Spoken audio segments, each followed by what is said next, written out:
Hello दोस्तों, computer science class 12th का आज लेक्चर 2 होने वाला है। कल फर्स्ट क्लास हुआ था जिसमें से हमने पहला टॉपिक कवर किया था। आज हम सी प्रोग्रामिंग का दूसरा टॉपिक स्टार्ट करने वाले हैं और इसमें बहुत ज़्यादा इम्पोर्टेंट क्वेश्चंस ही हम लोग देखने वाले हैं। ठीक है, तो चलिए स्टार्ट करते हैं। और सबसे पहला क्वेश्चन यहाँ पे देखिए क्या है। मेन फंक्शन इज एन क्या है, एक प्रकार का फंक्शन है। ठीक है, प्रोग्राम में यहीं से मेरा एग्जीक्यूशन स्टार्ट होता है, एक प्रकार क्या मेन फंक्शन है। ठीक है, फिर दूसरा क्वेश्चन क्या है, which of the following is not the features of C plus plus. तो ऑप्शंस को ध्यान में देखिए, ऑपरेटर ओवरलोडिंग, और दूसरा क्या है इनहेरिटेंस, तीसरा क्या है नेम स्पेस, चौथा क्या है रिलेशन। तो इनमें से कौन सा है जो सो नहीं है features of C plus plus का। तो ये सारे आप लोगों को समझ आ रहा होगा कि सारे क्या फीचर्स है, लेकिन जो रिलेशन जो है यहाँ पे किसी प्रकार का फीचर सी प्लस प्लस का नहीं है, तो फिर यही ऑप्शन हमें टिक आउट करना है। ठीक, फिर यहाँ पे चौथा देख सकते हैं, टर्नरी ऑपरेटर को ही क्या कहते हैं हम, कंडीशनल ऑपरेटर कहते हैं, कंडीशनल ऑपरेटर। ठीक, तो कंडीशनल ऑपरेटर का आप लोग देख रहे होंगे साइन ये है, तो आप लोग को थर्ड वाले पे फिल करना है, टिक करना है। ठीक है, फिर हम लोग चलते हैं चौथा क्वेश्चन पे। चौथा क्वेश्चन को अच्छे से समझते हैं क्या है। In C plus plus every statement end with, जो सी प्लस प्लस प्रोग्रामिंग में जो प्रत्येक स्टेटमेंट इंड होता है सो कैसे होता है, यहाँ पे देख सकते हैं सेमी कोलन से। किससे, तो सेमी कोलन से ही हमारा यहाँ प्रत्येक एक स्टेटमेंट जो सो इंड होता है, तो यहाँ पे ऑप्शन सी हो जाएगा। ठीक है, फिर हम लोग चलते हैं पांचवा क्वेश्चन पे। पांचवा क्वेश्चन क्या है, which of the following is an abstract data type. तो इनमें से अप्रोप्रिएट जो ऑप्शन है क्या, स्ट्रिंग। स्ट्रिंग क्या है, एक एब्स्ट्रैक्ट डेटा टाइप है। ठीक है, फिर यहाँ पे देख सकते हैं छठा क्वेश्चन है, which of the following approach in adapted by C plus plus. कौन सा अप्रोच जो सो सी प्लस प्लस के पास है। तो यहाँ पे देख सकते हैं टॉप टू टॉप डाउन, जो यहाँ पे दूसरा ऑप्शन में क्या है बॉटम टॉप, तीसरा ऑप्शन से राइट लेफ्ट है, चौथा में नन है। तो यहाँ पे मेरा जो प्रोग्राम होता है बॉटम से अप अप्रोच को की ओर बढ़ता है, तो यहाँ पे ऑप्शन मेरा बी सही है। ठीक, तो चलते हैं अब लॉन्ग आंसर क्वेश्चंस पे और देखते हैं what is the data types, how many types of data types. ये पहला क्वेश्चन रहा। दूसरा क्वेश्चन क्या है, what is the difference between C in और सी आउट। ठीक है, फिर तीसरा क्वेश्चन क्या है, right the name of headers files, और इसका फंक्शंस भी लिखना है। ठीक है, गिवन फंक्शन जो दिया गया है उसका नाम लिखना है। चलते हैं आंसर पे और अच्छे से समझते हैं। तो पहला आंसर क्या है, डेटा टाइप। तो data types is use for identify the data. ठीक है, हम क्या करते हैं डेटा टाइप्स का यूज डेटा को आइडेंटिफाई करने के लिए करते हैं प्रोग्राम में। ठीक है, फिर दूसरा क्या है, दूसरा point, in C plus plus data types are use for store the different kind of value, जैसे कि integer value, float value, double value, ये सारे हम लोग स्टोर करते हैं ना डेटा टाइप में। तो वही क्या हुआ, ये डिफरेंट काइंड का डेटा ही स्टोर करने का काम करता है। ठीक है, और फिर यहाँ पे देख सकते हैं इसके टाइप्स कौन कौन से हैं। तो मेनली यहाँ पे दो टाइप्स हैं। पहला क्या है फंडामेंटल डेटा टाइप्स, जिसे कहते हैं दूसरा नाम प्रिमिटिव डेटा टाइप्स, और दूसरा क्या है ड्राइव डेटा टाइप्स, जिसको कहते हैं हम लोग नॉन प्रिमिटिव भी डेटा टाइप।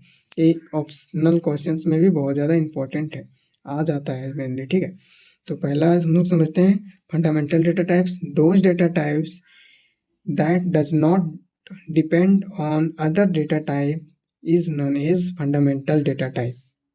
ठीक है, वैसे डेटा टाइप जो किसी दूसरे डेटा टाइप पे डिपेंड ना हो, उसका खुद का बिहेवियर हो, उसी को क्या कहते हैं फंडामेंटल डेटा टाइप। देखते हैं इसे हम दूसरा नाम क्या कर सकते हैं, प्रिमिटिव डेटा टाइप भी कहते हैं। एग्जांपल में इंट, फ्लॉट, कैर, डबल, ये प्रोग्राम में हम लोग सीधा डायरेक्टली यूज करते हैं इंट, फ्लॉट इस तरह से। ठीक है, तो हम लोग दूसरा क्वेश्चन दूसरा टाइप हम लोग देखते हैं। दूसरा टाइप क्या है, द डिराइव डेटा टाइप। तो those data type that depend upon fundamental data type is known as derived data type। ऐसे डेटा टाइप जो फंडामेंटल पे डिपेंड करे। ठीक है, और इसे क्या कहते हैं नॉन प्रिमिटिव डेटा टाइप भी कहते हैं। देख सकते हैं यहाँ पे एरे है, स्ट्रक्चर है, फंक्शन है, क्लास है, पॉइंटर है, रेफरेंस है, ये सारे का सारे डेटा टाइप जो सो फंडामेंटल पे किसी ना किसी रूप से डिपेंड हैं। ठीक है, आप लोग जब प्रोग्राम में लिखिएगा तो वहाँ पे अच्छे से समझ आएगा। ठीक है, जैसे मैं आप लोग वहाँ पे डिफाइन कीजिएगा स्ट्रिंग, स्ट्रिंग, और वहाँ पे अपना नाम वेरिएबल्स में असाइन कीजिएगा। तो एक ये जो डिफाइन कीजिएगा एरे, फंक्शन, स्ट्रक्चर का डेटा टाइप, ये किसके मदद से, ये फंडामेंटल की मदद से ही होगा, इसलिए डिपेंड कर रहा है। ठीक है, तो चलते हैं दूसरा क्वेश्चन पे और समझते हैं। दूसरा क्वेश्चन डिफरेंसेस लिखने का आता है।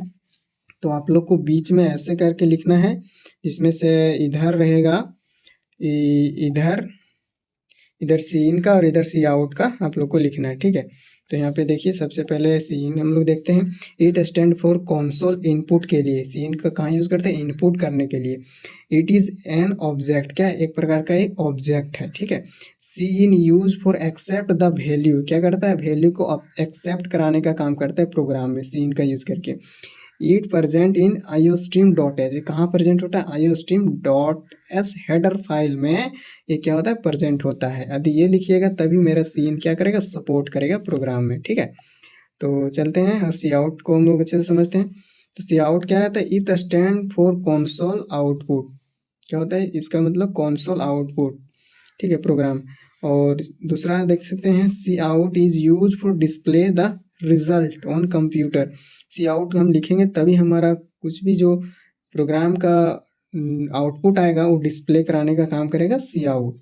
ठीक है, तो यहाँ पे देख सकते हैं तीसरा पॉइंट यहाँ पे, it present iostream dot H, ये भी कहाँ प्रेजेंट है, iostream dot H header file में प्रेजेंट है। ठीक, और तीसरा आंसर हम लोग समझते हैं। तीसरा आंसर ये भी बहुत ज़्यादा इंपॉर्टेंट है, जनरली पूछ लिया जाता है, 3 मार्क्स का क्वेश्चन है। तो यहाँ पे देखिए, name of header files in C plus plus. तो यहाँ पे क्लियर स्क्रीन फंक्शंस है, तो ये कहाँ आएगा, कोनियो डॉट एस फंक्शंस के अंदर आता है। ठीक है, फिर गेट्स फंक्शन जो है सो स्टूडियो डॉट एच के अंतर्गत आता है। फ्लोर जो है सो सी मैथ के अंदर आता है। ठीक है, और सेट डब्ल्यू जो है सो आयु मैनिप डॉट एच हेडर फाइल के अंदर आता है। फिर पाव फंक्शन जो है सो किसके अंदर आता है, तो मैथ फंक्शन के अंदर आता है। ठीक है, देख सकते हैं यहाँ पे मैथ फंक्शन के अंदर आता है। तो ये रहा आप लोग का पूरे आज का टॉपिक 2 का complete VVI questions and answer.